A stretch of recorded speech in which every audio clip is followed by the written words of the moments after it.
তার বাসার থেকে বন্দুক নিয়ে বের হয়।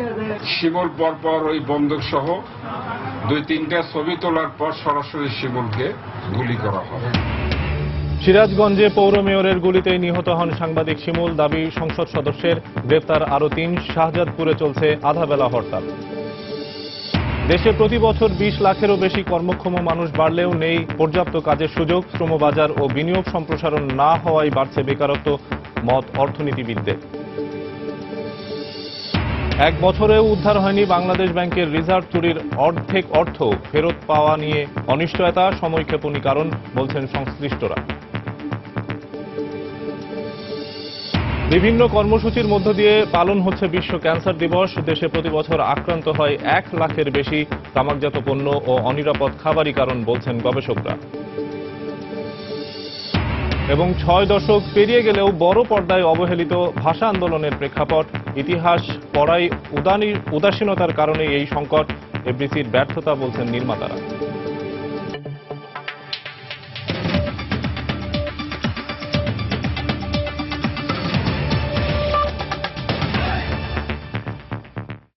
সময় সংবাদের সঙ্গে আছি আমি শফিক মোহাম্মদ। সিরাজগঞ্জের শাহজাদপুরে পৌর মেয়র হালিমুল হক মিরুর গুলিতেই সাংবাদিক শিমুল নিহত হয়েছেন বলে দাবি করেছেন সিরাজগঞ্জ 6 আসনের সংসদ সদস্য হাসিবুর রহমান স্বপন। সকালে শিমুলের জানাজা শেষে সাংবাদিকদের এক প্রশ্নের জবাবে এমন দাবি করেন তিনি। ছাত্রলীগের সভাপতি সেই বিজয়কে এই কালীবাড়ির মোড় থেকে মিরুর 2 ভাই তাকে কিডন্যাপ করে মারধর করতে করতে তার বাসায় নিয়ে যায়। তো মিছিলটা যখন মেয়রের বাড়ির দিকে যায় তখন মেয়র তার বাসার থেকে বন্দুক নিয়ে বের হয়। শিমুল পরপর ওই বন্দুক সহ 2-3টা ছবি তোলার পর সরাসরি শিমুলকে গুলি করা হয়। প্রশাসনের সামনে, প্রশাসনের বাধা উপেক্ষা করে সে গুলিটা করে। ওখানে শিমুল লুটে পড়ে। এদিকে আওয়ামী লীগের 2 গ্রুপের সংঘর্ষের সংবাদ সংগ্রহ করতে গিয়ে সাংবাদিক আব্দুল হাকিম শিমুল নিহতের ঘটনায় আরো 3 জনকে গ্রেপ্তার করেছে পুলিশ। এই নিয়ে গ্রেপ্তারের সংখ্যা দাঁড়ালো 5 জনে। পুলিশ জানায়, ঘটনার পর থেকে গতকাল মধ্যরাত পর্যন্ত শাহজাদপুরের বিভিন্ন স্থানে অভিযান চালিয়ে অভিযুক্ত মেয়রের 2 ভাই মিন্টু, পিন্টু সহ 5 জনকে গ্রেপ্তার করা হয়। এর আগে গত রাতে নিহত শিমুলের স্ত্রী নুরুন্নাহার বাদী হয়ে পৌর মেয়র হালিমুল হক মিরুকে প্রধান আসামি করে 18 জনের বিরুদ্ধে শাহজাদপুর থানায় হত্যা মামলা করেন। এদিকে হত্যাকাণ্ডের প্রতিবাদে স্থানীয় ছাত্রলীগের ডাকা আধাবেলা হরতাল চলছে। সাংবাদিক ও পেশাজীবী সংগঠনের নেতাকর্মীরাও এতে সমর্থন দিয়েছেন। হরতালের কারণে সকাল 6টা থেকে ব্যবসা প্রতিষ্ঠান বন্ধ রয়েছে, ছেড়ে যায়নি অভ্যন্তরীণ ও দূরপাল্লার কোনো যানবাহন। সংবাদকর্মী হত্যার প্রতিবাদে জেলায় 3 দিনের শোক ঘোষণা করেছে সাংবাদিক সংগঠনগুলো।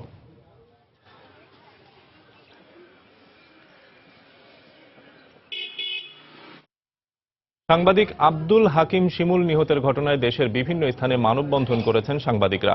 সকালে খুলনা প্রেস ক্লাবের সামনে সমকাল শরীর সমাবেশের আয়োজনে মানববন্ধন ও সমাবেশ হয়। এতে স্থানীয় সব সংবাদ মাধ্যমের সাংবাদিকরা অংশ নেন।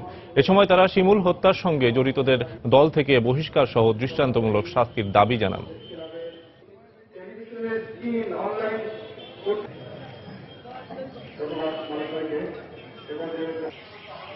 মানববন্ধন হয়েছে ময়মনসিংহেও। প্রেস ক্লাবের সামনে আয়োজিত এই প্রতিবাদ কর্মসূচিতে অংশ নেন জেলার সব সাংবাদিক।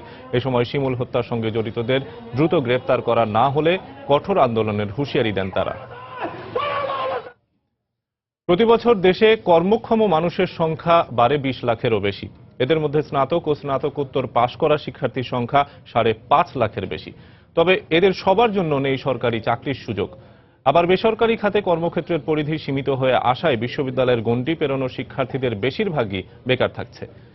চাকরির বাজার নিয়ে সেলিয়া সুলতানার 3 পর্বের ধারাবাহিকের আজ দেখুন প্রথম পর্ব। জব তো অনেক কঠিন। 13টা পোস্টের জন্য 40-50,000 পরীক্ষা দিলাম।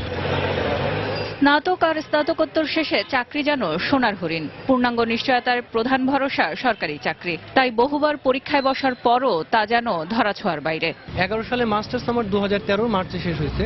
গভর্নমেন্ট জবটা ভালো মনে হয়েছে, এইটার জন্যই ওই পিএসসি জবের পিছনে এখন পর্যন্ত লেগে আছি। পোস্টের সার্কুলার দেয়, যেটা রিকোজিশন আসে, দেখা যাচ্ছে এখানেও পিএসসি কিছুটা পোস্ট হাতে রেখে দেয়। পেশাদারি সাবজেক্ট খুব কম দেখা যাচ্ছে। একজন মেডিকেল এমবিবিএস ডাক্তার সে ফরেন ক্যাডার হয়ে যেতেছে। সায়েন্সের গুলো বেশি ব্যাংকার হচ্ছে আজকাল। 2011 থেকে 15 এই 5 অর্থ বছরের পরিসংখ্যান বলে সরকারি খাতে কর্মকর্তা কর্মচারী হিসেবে নিয়োগ পেয়েছেন 2,66,275 জন। এর মধ্যে 14-15 অর্থ বছরে 50,473 জন, 13-14 অর্থ বছরে 59,132 জন, 2012-13 অর্থ বছরে 29,752 জন এবং 11-12 অর্থ বছরে 51,013 জন। এদের প্রায় অর্ধেকই স্নাতক ও স্নাতকোত্তর পাশ করা, বাকিরা অষ্টম, মাধ্যমিক বা উচ্চ মাধ্যমিক পাশ। আবার সরকারের বিভিন্ন দপ্তরে প্রায় 2.5 লাখ পদ শূন্য থাকলেও সেগুলো পূরণের কোনো উদ্যোগ নেই। অন্যদিকে 37তম বিসিএস পরীক্ষার বিজ্ঞপ্তি যখন দেয়া হয় তখনও 34তম বিসিএস এ উত্তীর্ণরা নিয়োগই পাননি। অনেক সময় ক্যাপিটালের শর্ট পড়ে যায়, অনেক সময় শ্রমের শর্ট পড়ে। আমাদের সাফিসিয়েন্ট উৎপাদন ইউনিট নেই শিল্প কারখানায়, তারপরে সার্ভিস সেক্টরে অনেক তোমার ইউনিট থাকলে তখন সেখানে এমপ্লয়মেন্ট হয়। ইকোনমিক্স ইন্টেলিজেন্স ইউনিটের 2014 সালের প্রতিবেদনে বলা হয় বর্তমানে বাংলাদেশের 47% স্নাতকই বেকার, যাকে বলা হচ্ছে হাই ইউনিভার্সিটি এনরোলমেন্ট লো গ্র্যাজুয়েট এমপ্লয়মেন্ট। আর আইএলও বলছে বেকারত্ব বাড়ছে এমন 20 দেশের তালিকায় বাংলাদেশের অবস্থান 12তম। অর্থনীতিবিদরা মনে করেন সরকারি চাকরির পাশাপাশি বেসরকারি খাতে বিনিয়োগ এবং শ্রমবাজার সম্প্রসারণ না হওয়া বেকারত্ব বাড়ার অন্যতম একটি কারণ। কর্মসংস্থান বাড়াতে হলে বেসরকারি খাতের বিনিয়োগটা ভীষণ দরকার, কারণ সরকারি খাতের পক্ষে এত বেশি বাড়তি লোকের চাপ সহ্য করা সেটা সম্ভব না। বিগত কয়েক বছরে আমরা নানান রকম প্রণোদনা সত্ত্বেও আমরা কিন্তু দেখছি যে উদ্যোক্তারা তাদের যে ব্যবসাপাতি যেই হারে বাড়ানোর কথা বা যেই ধরনের যত হারে নতুন উদ্যোক্তা দেখার কথা সেটা দেখছি না। এছাড়া বেসরকারি কর্মক্ষেত্রে দেখা যায় 2014-15 অর্থ বছরে বিনিয়োগ বোর্ড নিবন্ধিত শতভাগ বিনিয়োগ যদি বাস্তবায়ন হয় তাতেও মোট কর্মসংস্থান হওয়ার কথা 2,26,411 জন, যদিও নিবন্ধনের অর্ধেকও শেষ পর্যন্ত বিনিয়োগ হয় না। সেলিয়া সুলতানা, সময় সংবাদ, ঢাকা। দেশের চাকরির বাজার আর শিক্ষাক্ষেত্রের অসামঞ্জস্যতা নিয়ে সেলিয়া সুলতানা 3 পর্বের প্রতিবেদনের আগামীকাল দেখবেন 2য় পর্ব। বাংলাদেশ ব্যাংকের রিজার্ভ চুরির 1 বছর পেরিয়ে গেলেও এখন পর্যন্ত অর্ধেক অর্থ উদ্ধার করতে পারেনি কেন্দ্রীয় ব্যাংক। বাকি অর্থ ফেরত পাওয়া নিয়েও দেখা দিয়েছে অনিশ্চয়তা। অর্থ মন্ত্রণালয় এবং বাংলাদেশ ব্যাংকের কর্মকর্তাদের সময়ক্ষেপণের কারণেই অর্থ উদ্ধারে জটিলতা সৃষ্টি হচ্ছে বলে মনে করেন অর্থনীতিবিদরা। এই অবস্থায় খুব দ্রুতই এই অর্থ ফেরত পাওয়ার কোনো সম্ভাবনা নেই বলে জানিয়েছেন অর্থ প্রতিমন্ত্রী। বিস্তারিত ইমতিয়াজ আহমেদের রিপোর্টে। দিনটি ছিল বৃহস্পতিবার, দেশের ব্যাংক ও আর্থিক প্রতিষ্ঠানে সরকারি ছুটির ঠিক আগের দিন। হ্যাকিং এর মাধ্যমে বাংলাদেশ ব্যাংক থেকে যুক্তরাষ্ট্রের federal reserve bank of new ইয়র্ককে বাংলাদেশ রিজার্ভ থেকে অর্থ স্থানান্তরের 35টি নির্দেশনা দেয়া হয়, যার মধ্যে 5টি নির্দেশনা কার্যকরী হয়। বেহাত হয়ে যায় বাংলাদেশ ব্যাংকের রিজার্ভ থেকে $10,10,00,000। এই ঘটনার 1 বছর পেরিয়ে গেলেও উদ্ধার করা সম্ভব হয়েছে চুরি যাওয়া অর্থের অর্ধেকেরও কম। বাকি $6.5 কোটি ফেরত পাওয়া নিয়ে রয়েছে চরম অনিশ্চয়তা। অর্থ উদ্ধারের দীর্ঘসূত্রিতার কারণ হিসেবে বাংলাদেশ ব্যাংক ও অর্থ মন্ত্রণালয়ের কর্মকর্তাদের ব্যক্তিগত দ্বন্দ্বই কারণ বলে মনে করেন বাংলাদেশ ব্যাংকের এই সাবেক ডেপুটি গভর্নর। দুইবার তারিখ দিয়ে অর্থমন্ত্রী নিজে সেদিন বলেছেন যে আজকে করব না, আরেকদিন করব। আমি মনে করি যে অর্থমন্ত্রীর এই ধরনের আচরণ টাকা না পাওয়ার ক্ষেত্রে অবদান রেখেছে। অর্থমন্ত্রীর এই অভিনয়গুলো না করলে জিনিসটা এই পর্যায়ে যেত না। টাকা পাওয়ার আর কোনো পথ নাই, সেটা এক নেগোসিয়েশনের সম্ভব ছিল এবং সেই পরিস্থিতি ছিল।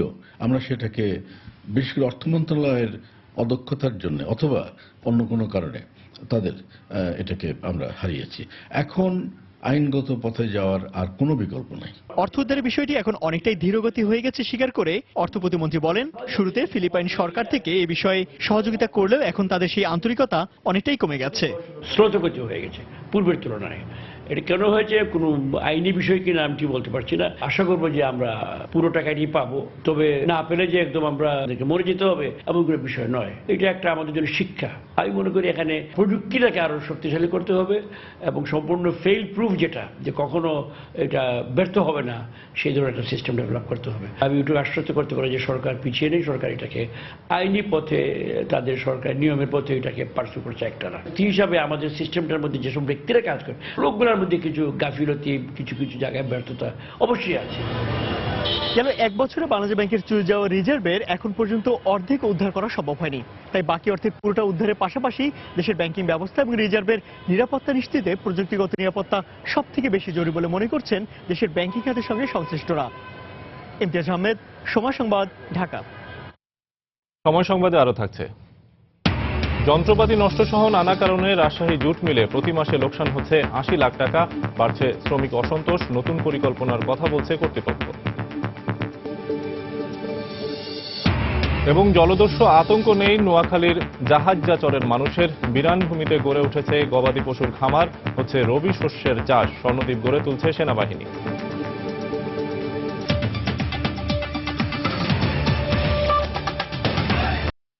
বাংলাদেশ সহ সারা বিশ্বের বিভিন্ন কর্মসূচির মধ্য দিয়ে পালন হচ্ছে বিশ্ব ক্যান্সার দিবস। দিবসটি উপলক্ষে নানা কর্মসূচির আয়োজন করেছে বিভিন্ন সংগঠন। হিমু পরিবহন নামে একটি সংগঠন আয়োজন করেছে ক্যান্সার সচেতনতা দৌড়। সকাল ৮টায় এই দৌড় কেন্দ্রীয় শহীদ মিনার থেকে শুরু হয়ে দোয়েল চত্বর, বাংলা একাডেমি এবং টিএসসি হয়ে আবারও শহীদ মিনারে গিয়ে শেষ হয়। অনুষ্ঠানে বিভিন্ন শ্রেণী পেশার মানুষ সহ উপস্থিত ছিলেন ক্যান্সার আক্রান্ত রোগীরা। সংক্ষিপ্ত আলোচনায় ক্যান্সার প্রতিরোধ এবং প্রতিকারের ব্যাপারে বিভিন্ন বিষয় তুলে ধরেন বক্তারা। অনুষ্ঠানে উপস্থিত থেকে একাত্মতা প্রকাশ করেন প্রয়াত লেখক হুমায়ুন আহমেদের ছোট ভাই, কার্টুনিস্ট ও রম্য লেখক আহসান হাবিব। তো সেটা আমরা পারিবারিকভাবে হয়তো বা করছি আর কি। আগামীতে এটার সম্ভাবনা আছে।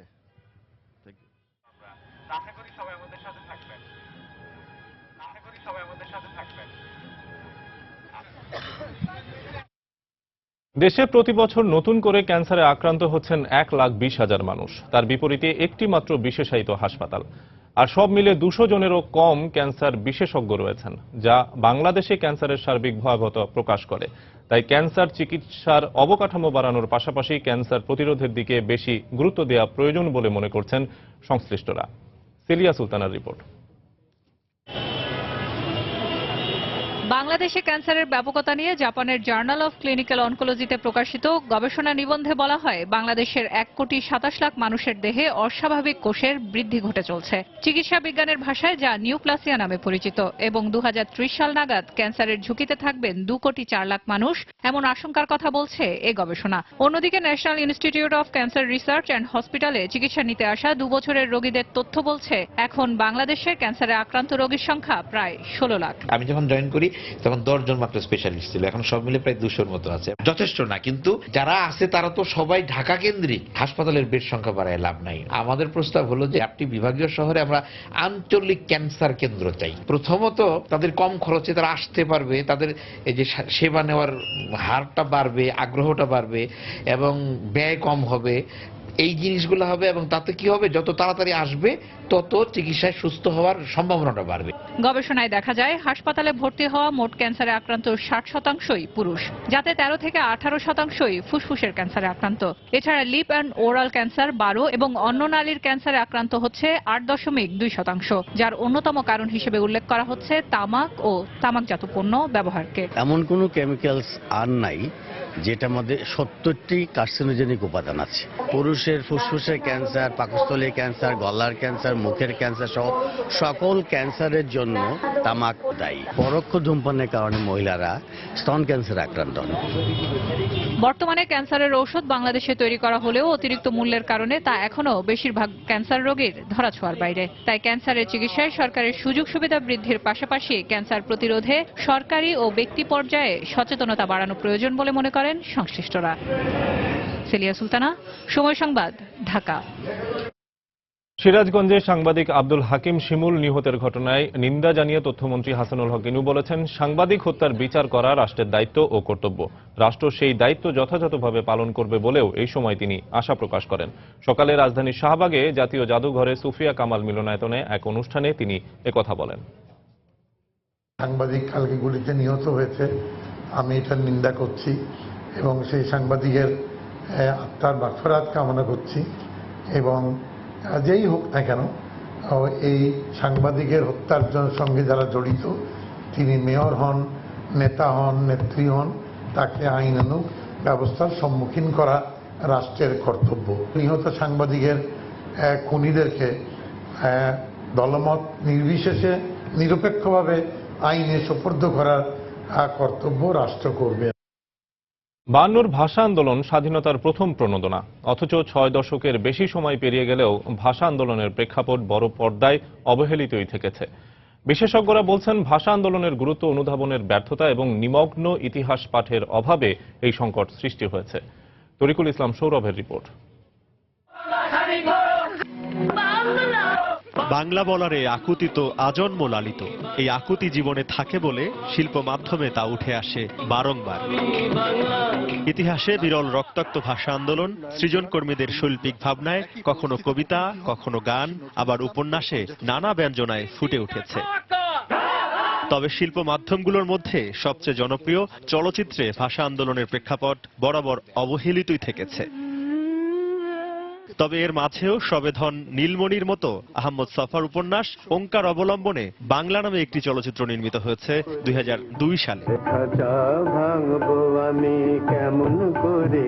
এর আগে স্বাধীনতা পূর্ব বাংলাদেশে 1970 সালে জহির রায়হানের জীবন থেকে নেয়া চলচ্চিত্রে প্রথমবারের মতো প্রতিফলিত হয় ভাষা আন্দোলনের প্রেক্ষাপট।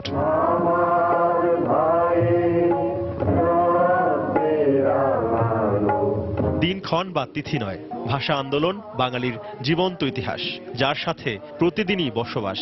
তবে এই অহংকারের পরিস্ফুটিত অবস্থান তৈরি করতে পারেনি চলচ্চিত্র অঙ্গন। কেন পারেনি, এমন প্রশ্ন ছিল চলচ্চিত্র সংশ্লিষ্টদের কাছে। ভাষা আন্দোলনটা সামরাদের আমরা কোনো না কোনো কারণে আমাদের চলচ্চিত্রের ন্যারেটিভের জায়গাটায় আমাদের কোনো রকম ইনফ্লুয়েন্স করতে পারি না। ইতিহাস আমরা রচনা করি, তা অনেক ক্ষেত্রেই ৭১-এর পেছনে আর যেতে চায় না। আমাদের সব আলোচনা ৭১-এ গিয়ে ঠেকে এবং ওখানে আবর্তিত হয়, ঘুরপাক খায়। আমাদের বর্তমান রাজনীতি অনেকখানি ৭১-এর নির্ভর। আর এর পেছনের কারণ হিসেবে ঢাকাই চলচ্চিত্রের প্রধান সূতিকাগার এফডিসির ব্যর্থতার কথা বলছেন এই নির্মাতা। এফডিসি তো খুবই পিছিয়ে থাকা একটা জায়গা, চিন্তা চেতনায়, প্রযুক্তি তো বাদে। স্বদেশ সচেতনা, দেশ চেতনা, সমাজ চেতনা এগুলো তো কোনো ছিল না কখনো। নির্বাক থেকে সবাক, সাদা থেকে রঙিন, বাংলা চলচ্চিত্র হেঁটেছে দীর্ঘ পথ। তবু ভাষা আন্দোলনের প্রেক্ষাপটে চলচ্চিত্র নির্মিত না হয় হতাশা নয়, বরং উদ্দীপ্ত তরুণ নির্মাতাদের দিকে তাকিয়ে চলচ্চিত্র বোদ্ধারা। তরিকুল ইসলাম সৌরভ, সময় সংবাদ, ঢাকা। অমর একুশে গ্রন্থমেলায় সকাল 11টা থেকে শুরু হয়েছে শিশু প্রহর। শিশুদের পদচারণায় মুখর মেলা প্রাঙ্গণ। এই মুহূর্তে সেখানে আছেন সহকর্মী মৌসুমী মৌ। আমরা সরাসরি চলে যাচ্ছি তার কাছে। অমর একুশে গ্রন্থ মেলার আজকে চতুর্থ দিন। আমরা জানি যে শুক্র শনিবার এই দুই দিন কিন্তু বিশেষ করে শিশুদের জন্য এটি সোহরাওয়ার্দীদের একটি আলাদা জায়গা করে দেওয়া হয়েছে, যাকে আমরা বলছি শিশু কর্নার। এবং এই দুইটা দিন যে আয়োজনগুলো হয়ে থাকে সেগুলোকে আমরা বলছি যে শিশু প্রহর। এবং শিশু প্রহরের আয়োজন আজকে শনিবার, সাপ্তাহিক দ্বিতীয় ছুটির দিন, এবং এটি সকাল 11:30 থেকে শুরু হয়েছে। সিসিমপুরের কথা যদি আমরা বিশেষ করে বলি, যে মাত্র শেষ হয়েছে এবং কিছুক্ষণ আগ পর্যন্ত কিন্তু মূল আকর্ষণ ছিল সিসিমপুর।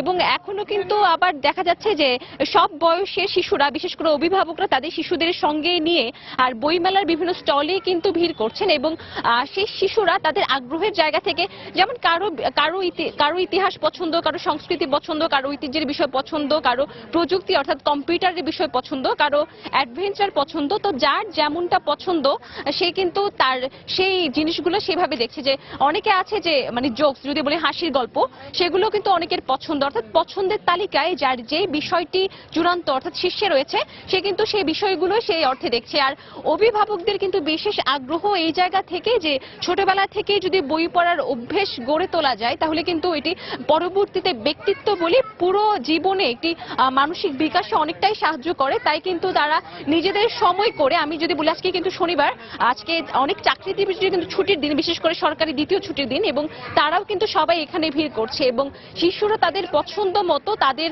সেই বইগুলো কিন্তু নাড়াচাড়া করছে। অর্থাৎ আমরা তারা কিন্তু এখনো পড়তে পারে, এখনো স্কুলে সেভাবে যাতায়াত শুরু করে, বর্ণ বা অক্ষরের সাথেও তারা পড়ে না, কিন্তু তারাও কিন্তু রূপকথা অর্থাৎ ছবি দেখে দেখে যে মানে নিজেদের বা পরিকল্পনা জানা বা দেখার যে একটা আগ্রহ, সেই আগ্রহের জায়গাটা তৈরি হবে বলেই কিন্তু অভিভাবকেরা তাদেরকে নিয়ে এই বই মেলাতে আসছে। এবং আমরা দেখতে পাচ্ছি যে এখনো কিন্তু অনেকটা ভিড়, এবং এটা কিন্তু শেষ ঘন্টা, অর্থাৎ 1টার সময় কিন্তু আমার এই শিশু প্রহরের আয়োজনটি শেষ হয়ে যাবে। তো অনেক স্কুল থেকে এসছে, আমরা দেখতে পাচ্ছি যে যারা আজকে ছুটির দিনে যাদের স্কুল বন্ধ ছিল না তারা কিন্তু স্কুল করে আজকে অভিভাবকরা তাদেরকে এখানে নিয়ে এসেছে। মানে মূল কথা অভিভাবকরা চাচ্ছে মানে এটি বড় একটি পৃষ্ঠপোষকতার জায়গা কিন্তু তারা দিচ্ছে বই মেলাকে, এই ক্ষেত্রে যে তাদের বাচ্চারা নতুন নতুন বইয়ের সাথে পরিচিত হোক। আমরা জানি যে বইয়ের কালো অক্ষরে কিন্তু লেখা থাকে সভ্যতা, লেখা থাকে ইতিহাস, লেখা থাকে সংস্কৃতি এবং অন্য সবকিছু। তো সেক্ষেত্রে যদি আমি আজকে বলি যে মানে এই আয়োজনটি আজকে অনেকাংশেই সার্থক এবং পুরোপুরি সার্থক হয়ে উঠেছে। এবং আরো একটু বলতে চাই যে আজকে কিন্তু শিশু প্রহরের প্রথম সপ্তাহের দ্বিতীয় আয়োজন এবং এই আয়োজনের কারণে কিন্তু আজকে অনেকটা জমজমাট এবং আয়োজনটি সার্থক।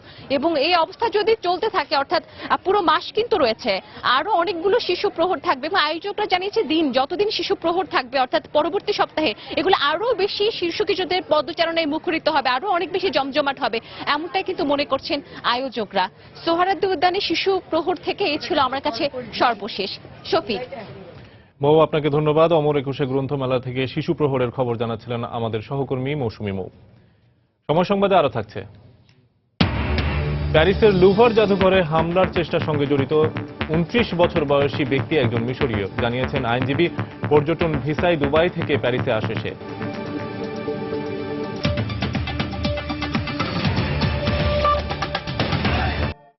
ডাকাত ও জলদস্যুর আতঙ্কে কয়েক বছর আগেও যে চর ছিল বিরানভূমি, এখন সেখানে গড়ে উঠেছে গবাদি পশুর খামার, হয় রবি শস্যের চাষ। 360 বর্গ কিলোমিটারের নোয়াখালীর জাহাজজা চর এভাবেই বদলে দিয়েছে সেনাবাহিনী। স্বর্ণদ্বীপ নাম দিয়ে দ্বীপটিকে ঘিরে বৃহৎ সেনা প্রশিক্ষণ এলাকা নির্মাণের পাশাপাশি স্থানীয়দের আর্থসামাজিক উন্নয়নে নানা পরিকল্পনা বাস্তবায়ন করছে তারা। স্বর্ণদ্বীপ থেকে ফিরে আরো জানাচ্ছেন রাশেদ বাপ্পি, ছবি তুলেছেন শফিকুল ইসলাম। 1978 সালে নোয়াখালীর দক্ষিণে বঙ্গোপসাগর ও মেঘনা নদীর মোহনায় জেগে ওঠে জাহাজজার চর, যার বর্তমান নাম স্বর্ণদ্বীপ। ভৌগোলিক অবস্থানের কারণে শুরু থেকেই চরটিকে ব্যবহার করে পার্শ্ববর্তী অঞ্চলে অপরাধমূলক কর্মকাণ্ড পরিচালনা করত দস্যুর দল। সমুদ্রের খুব কাছাকাছি হওয়ায় বছরের প্রায় 8 মাসই জলমগ্ন থাকে দ্বীপটির অধিকাংশ এলাকা। তাই এখানে ফসল উৎপাদনে সবথেকে বড় বাধা এর মাটির লবণাক্ততা। তবে স্থানীয়দের সম্পৃক্ত করে উন্নত প্রযুক্তির মাধ্যমে এখানে রবি শস্যের চাষাবাদ শুরু হয়েছে। এছাড়া প্রায় 20টি বাথানের মাধ্যমে কয়েক হাজার গরু, মহিষ এবং ভেড়া পালন করা হচ্ছে। স্বর্ণদ্বীপের বিস্তীর্ণ অঞ্চল ব্যবহৃত হয় পশুচারণভূমি হিসেবে। এক সময় পশু প্রতি চাঁদা আদায় করত ডাকাতেরা। 2013 সালে সরকার দ্বীপটিকে সেনাবাহিনীকে বরাদ্দ দিলে পাল্টে যায় দৃশ্যপট। ডাকাতের ভয়ে আমরা চাঁদাবাজের ডরে ঘুমাইতে পারতাম না, এখন কিন্তু আমরা খুব নিরাপদে আছি। উন্নয়নের একটা প্রধান প্রিরেকুইজিট হচ্ছে গিয়ে নিরাপত্তা। তো আমাদের উপস্থিতিতে এই নিরাপত্তা এই অঞ্চলে নিশ্চিত হয়েছে। সেনাবাহিনী জানায় দ্বীপটির দায়িত্ব পেয়ে আইন শৃঙ্খলা পরিস্থিতির উন্নতি, সেনা প্রশিক্ষণ এলাকা নির্মাণ ও স্থানীয়দের আর্থসামাজিক উন্নয়নে কাজ করছে তারা। স্থানীয় জনগণকে আমরা সম্পৃক্ত করেছি। সম্প্রীতি বলে একটা সমবায় আমরা গড়েছি ওখানে, ধান এবং কিছু রবি শস্য, সেইগুলোকে আমরা ওখানে শুরু করেছি ইনিশিয়ালি। মাস্টার প্ল্যান করে পুরো চরে আমরা এটা বিস্তার করব। স্বর্ণদ্বীপে উন্নত জাতের মহিষ, ভেড়া ও হাঁস পালনের পাশাপাশি স্থাপন করা হয়েছে ডেইরি প্লান্ট। হাঁস, ভেড়া, কবিতর, মহিষ এগুলো আমরা সবাই সম্মিলিতভাবে পালতে আসছি। মহিষের খামার হবে প্রায় 10,000 ধারণ ক্ষমতা সম্পন্ন এবং ভেড়ার খামার হবে প্রায় 20,000 ভেড়া থাকবে। সেনাবাহিনী আরো জানায় প্রাকৃতিক দুর্যোগ থেকে দ্বীপ রক্ষা ও প্রাণী বৈচিত্র্য সংরক্ষণে দ্বীপটিতে বিপুল পরিমাণ কেওড়া বীজ বপন ছাড়াও রোপণ করা হয়েছে ভিয়েতনাম থেকে আনা উন্নত প্রজাতির 1,500 নারিকেল চারা। রাশেদ বাপ্পি, সময় সংবাদ, স্বর্ণদ্বীপ, নোয়াখালী। যন্ত্রপাতি নষ্ট, উৎপাদন ব্যয় বাড়া সহ নানা কারণে রাজশাহী জুট মিলে প্রতি মাসে লোকসান হচ্ছে প্রায় 70 থেকে 80 লাখ টাকা। অব্যাহত লোকসানের কারণে রাষ্ট্রায়ত্ত এই কারখানায় 2 মাসের বেতন ভাতা বকেয়া পড়ায় বাড়ছে শ্রমিক অসন্তোষ। দ্রুত শ্রমিকদের বকেয়া টাকা পরিশোধে কার্যকর পদক্ষেপ নেওয়া না হলে আন্দোলনে নামার হুঁশিয়ারি দিয়েছে মিলটির সিবিএ নেতারা। হাবিবুর রহমান পাপ্পুর তোলা ছবিতে বিস্তারিত জানাচ্ছেন সাইফুর রহমান রকি। 1969 সালে রাজশাহী নগরীর কাটাখালীতে 49 একর জমির উপর গড়ে ওঠে রাষ্ট্রায়ত্ত পাটকল কারখানা। 260 লুমের এই মিলটিতে প্রতিদিন মোটা ও চিকন বস্তা উৎপাদন হয় 22 মেট্রিক টন। কিন্তু উৎপাদন খরচের চেয়ে বিক্রির দাম কম হওয়ায় প্রতিদিন লোকসান গুনতে হচ্ছে প্রায় 2.5 লাখ টাকা, যা মাস শেষে দাঁড়ায় 75 থেকে 80 লাখে। শ্রমিকদের অভিযোগ, অধিকাংশ যন্ত্রপাতি নষ্ট হয়ে যাওয়ার পাশাপাশি পর্যাপ্ত কাঁচামালও মজুদ নেই কারখানাটিতে। ফলে প্রায় 1,500 শ্রমিকের 2 মাসের বেতন ভাতা বকেয়া পড়েছে। মিলের প্রোডাকশন কম, সুতা ভালো না, মালে মেডিসিন ভালো নাই, তারপরে মেশিন চলে না, মেশিনে পার্টস ঠিক মতন নাই। 2 মাসের বেতন নাই, এই ভাগু মেলে দুর্নীতি চলছে আর কি। শ্রমিক না খেয়ে কি কাম করবে? আমাদেরকে কেউ বাকিও দিছে না, জুট মিলের নাম শুনলে কেউ বাকি দিছে না। এ অবস্থার জন্য মিল কর্তৃপক্ষকে দায়ী করে সিবিআই নেতারা বলছেন, শীঘ্রই শ্রমিকদের বকেয়া টাকা পরিশোধে কার্যকর উদ্যোগ নেওয়া না হলে কঠোর আন্দোলনে নামবেন তারা।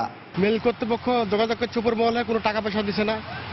এর জন্য আমরা কাক দায়ী করবো? সরকারকে দায়ী করবো না মিল কর্তৃপক্ষকে দায়ী করবো? যারা স্টাফ তাদের তো বেতন কম হয় না, আর বেতন কম লাগে কি কিন্তু আমরা কেন সাধারণ শ্রমিক মাথার ঘাম পায়ে ফেলে আমরা কেন বেতন পাবো না? ধৈর্য ধরে ধরে যখন মানে সীমা ছাড়া হয়ে যাবে তখন আন্দোলন সব শ্রমিক এমনি ঝাঁপাই করবে।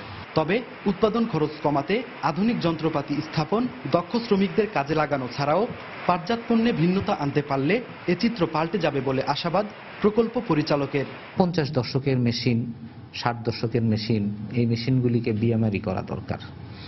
বিএমআরই করালে এর দক্ষতা বাড়বে। হয়তো একটা পণ্যে আমাদের কিছু লস হতে পারে, আর একটা পণ্যে লাভ হতে পারে, সব মিলিয়ে কিন্তু ব্রেক ইভেন বা লাভের দিকে আমরা যেতে পারি। প্রতিষ্ঠার পর থেকে এ পর্যন্ত জুট মিলে লোকসানের পরিমাণ 1000 কোটি টাকা ছাড়িয়েছে। বর্তমানে মিলের গুদামে 250 মেট্রিক টন উৎপাদিত মোটা ও চিকন পাটের বস্তা রয়েছে, যার আনুমানিক মূল্য প্রায় 3 কোটি টাকা বলে জানিয়েছে কর্তৃপক্ষ।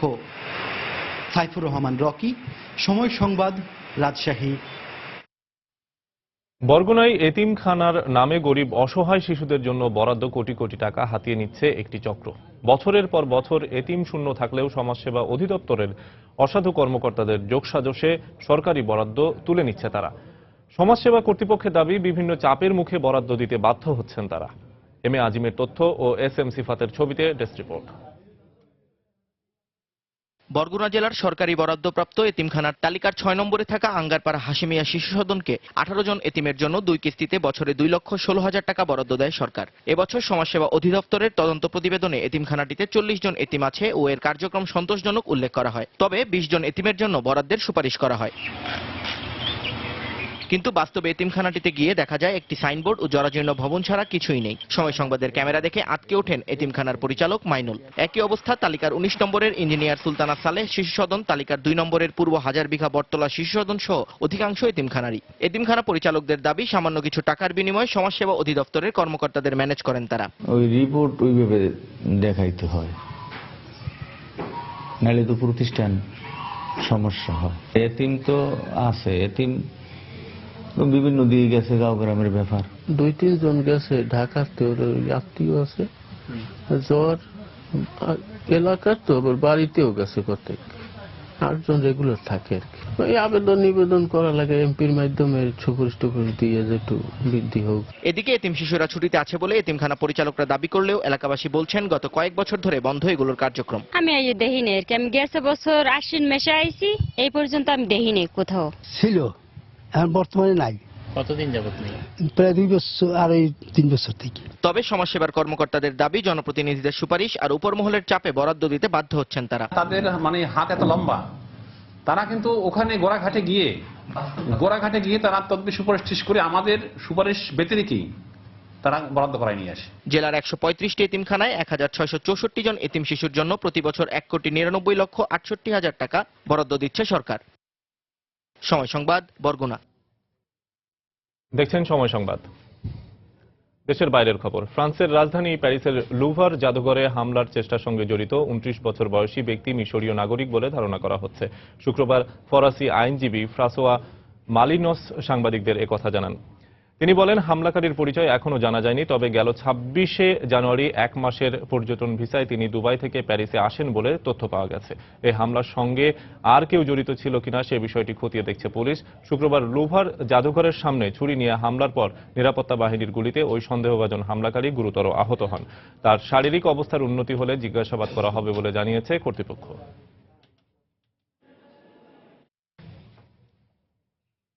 7টি মুসলিম দেশ থেকে যুক্তরাষ্ট্রে ভ্রমণে ট্রাম্পের জারি করা নির্বাহী আদেশ স্থগিতের নির্দেশ দিয়েছে সিয়াটলের বিচারপতি। যুক্তরাষ্ট্রের কোন রাজ্যের প্রেসিডেন্টের নির্বাহী আদেশ রদ করার ক্ষমতা নেই বলে রাষ্ট্রীয় আইনজীবীর দাবির বিরুদ্ধে সিয়াটলের বিচারপতি জেম রবার্টস এই স্থগিতাদেশ দেন। পরবর্তী 4 মাসের জন্য এই স্থগিতাদেশ দেওয়া হয়েছে বলে জানিয়েছে সংবাদ মাধ্যম বিবিসি।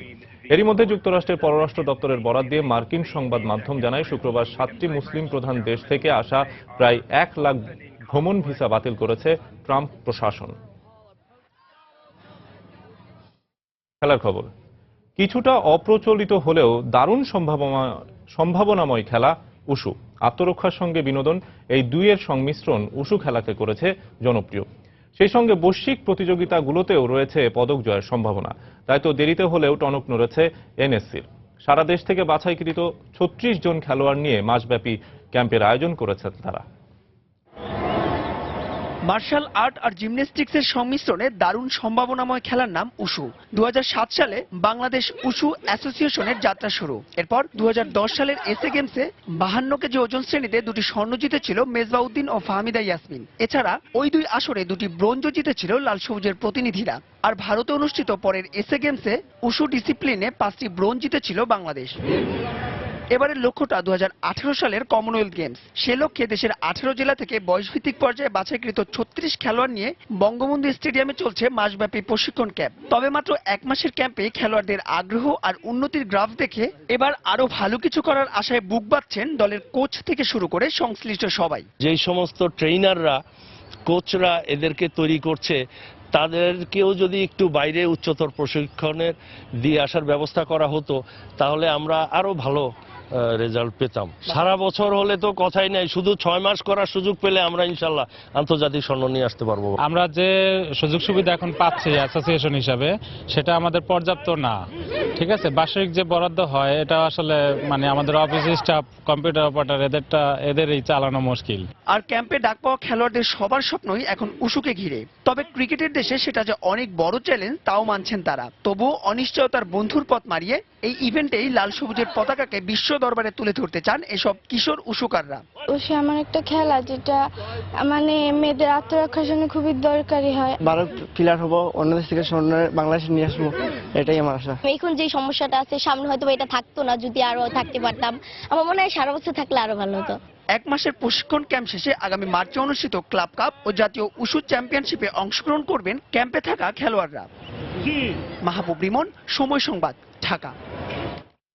প্রায় 750 ফুট উঁচু থেকে জাম্প দিলে কেমন অনুভূতি হতে পারে? একবার চোখ বন্ধ করে একটু ভেবে দেখুন তো, কেমন বিস্ময়কর রোমাঞ্চিত অনুভূতি, তাই না?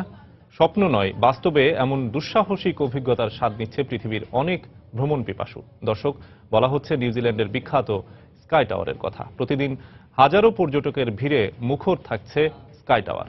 নিউজিল্যান্ড থেকে মোস্তাফিজুল হক আকাশের তোলা ছবিতে বিস্তারিত জানাচ্ছেন হুমায়ুন কবির রোজ। অকল্যান্ডকে বলা হয়ে থাকে নিউজিল্যান্ডের সিটি অফ হার্ট। এর বিশেষত্বের অন্যতম কারণ অকল্যান্ডের বিখ্যাত স্কাই টাওয়ার। 1996 সালে তৈরি করা হয় 60 তলা এই টাওয়ার। নিউজিল্যান্ডে ভ্রমণ পিপাসুদের চুম্বকের মতো আকর্ষণ করে এই স্কাই টাওয়ার। শুধু তাই না, পৃথিবীর অনেক পর্যটক এই স্কাই টাওয়ার দর্শন নিতে একবারের জন্য হলেও অনেক অর্থ খরচ করে আসেন নিউজিল্যান্ডে। পৃথিবীর অন্যতম সুন্দর দেশ নিউজিল্যান্ড, আর নিউজিল্যান্ডের অন্যতম সেরা আকর্ষণ এই স্কাই টাওয়ার। 60 তলা এই টাওয়ারে উপর থেকে পুরো নিউজিল্যান্ডকে দু চোখে উপভোগ করা যায়। কি এর আকর্ষণ? দর্শক, চলুন তাই দেখে নিই এবার। স্কাই টাওয়ারে উঠতে হলে মাথাপিছু গুনতে হবে $20। এরপর কিছুটা নিয়ম মেনে মাত্র 1.5 মিনিটের মধ্যে পৌঁছে যাবেন স্কাই টাওয়ারের চূড়ায়। গন্তব্যে পৌঁছানোর পর দু চোখ ঘুরে শুধু উপভোগের পালা। উঁচু থেকে নয়নাভিরাম দৃশ্য আপনাকে নিশ্চিত মুগ্ধ করবে, আর মনে হবে যেন পুরো পৃথিবীটাকে দেখছেন নয়ন জুড়ে। স্কাই টাওয়ারের অন্যতম আকর্ষণ হলো জাম্পিং। আপনি জাম্প দেন আর নাই বা দেন, এমন দৃশ্য রোমাঞ্চিত আর শিহরিত করবে নির্দ্বিধায়। স্কাই টাওয়ার ইউটিউবে দেখার পর থেকে আমি অপেক্ষায় ছিলাম কবে আসব, তাই ইংল্যান্ড থেকে এসেছি। আমার স্বপ্ন পূরণ হয়েছে। আমি কলম্বিয়া থেকে বেড়াতে এসেছি মূলত স্কাই টাওয়ার দেখব বলে। জাম্পিং দেওয়ার সাহস না থাকলেও সত্যি আমি দারুণ রোমাঞ্চিত। প্রবাসী বাঙালিরাও স্কাই টাওয়ার দর্শনে বেশ মুগ্ধ। স্কাই টাওয়ার অকল্যান্ডের সবচেয়ে উঁচু, তো এখানে আসলে মনে করেন যে এটা পুরো গোল, তো এই পাশ থেকে ওই পাশে পুরো সিটি দেখা যায় খুব ভালোভাবে। এই টাওয়ারটা আসলে খুবই দুর্দান্ত এবং খুবই ফেমাস। এটা সারা ওয়ার্ল্ডের থেকে লোক আসে এখানে। It's very famous in the world. উচ্চতার দিক থেকে পৃথিবীর 25তম স্থানে অকল্যান্ডের বিখ্যাত এই স্কাই টাওয়ার। নিউজিল্যান্ডের বিখ্যাত স্কাই টাওয়ারের 60 তলা, মাটি থেকে যার উচ্চতা 722 ফুট। দিনে 1100 আর বছরে প্রায় 4.5 লাখ পর্যটক এখানে আসেন দুনয়ন ভরে নিউজিল্যান্ডের এই তীব্র সৌন্দর্য উপভোগ করতে। অকল্যান্ডের স্কাই টাওয়ার থেকে হুমায়ুন কবির রোজ, সময় সংবাদ, নিউজিল্যান্ড। এ পর্যায়ে শীর্ষ সংবাদ জানিয়ে দিচ্ছি আরেকবার। মেয়র তার বাসার থেকে বন্দুক নিয়ে বের হয়। শিমুল পরপর ওই বন্দুক সহ 2-3টা ছবি তোলার পর সরাসরি শিমুলকে গুলি করা হয়। সিরাজগঞ্জে পৌর মেয়রের গুলিতেই নিহত হন সাংবাদিক শিমুল। দাবি সংসদ সদস্যের গ্রেপ্তার আরও 4। শাহজাদপুরে চলছে আধাবেলা হরতাল। দেশে প্রতি বছর 20 লাখেরও বেশি কর্মক্ষম মানুষ বাড়লেও নেই পর্যাপ্ত কাজের সুযোগ। শ্রমবাজার ও বিনিয়োগ সম্প্রসারণ না হওয়ায় বাড়ছে বেকারত্ব, মত অর্থনীতিবিদদের। 1 বছরেও উদ্ধার হয়নি বাংলাদেশ ব্যাংকের রিজার্ভ চুরির অর্ধেক অর্থ। ফেরত পাওয়া নিয়ে অনিশ্চয়তা, সময়ক্ষেপণই কারণ বলছেন সংশ্লিষ্টরা। বিভিন্ন কর্মসূচির মধ্য দিয়ে পালন হচ্ছে বিশ্ব ক্যান্সার দিবস। দেশে প্রতি বছর আক্রান্ত হয় 1 লাখের বেশি। তামাকজাত পণ্য ও অনিরাপদ খাবারই কারণ বলছেন গবেষকরা। এবং 6 দশক পেরিয়ে গেলেও বড় পর্দায় অবহেলিত ভাষা আন্দোলনের প্রেক্ষাপট। ইতিহাস পড়াই উদাসীনতার কারণে এই সংকট, এফডিসির ব্যর্থতা বলছেন নির্মাতারা। এই ছিল এখনকার মতো। যে কোনো খবর পেতে ভিজিট করুন সময়নিউজ.tv। যে কোনো বাংলা লিংক রবি নম্বর থেকে সময় সংবাদের খবর, অনুষ্ঠান সম্পর্কে জানতে এবং যে কোনো তথ্য সময় সংবাদকে জানাতে ডায়াল করুন 16242 নম্বরে। এছাড়া এইমাত্র পাওয়া খবর আপনার মোবাইলে পেতে SMS করুন *BN লিখে পাঠিয়ে দিন 16242 নম্বরে। আর সঙ্গে থাকুন সময়।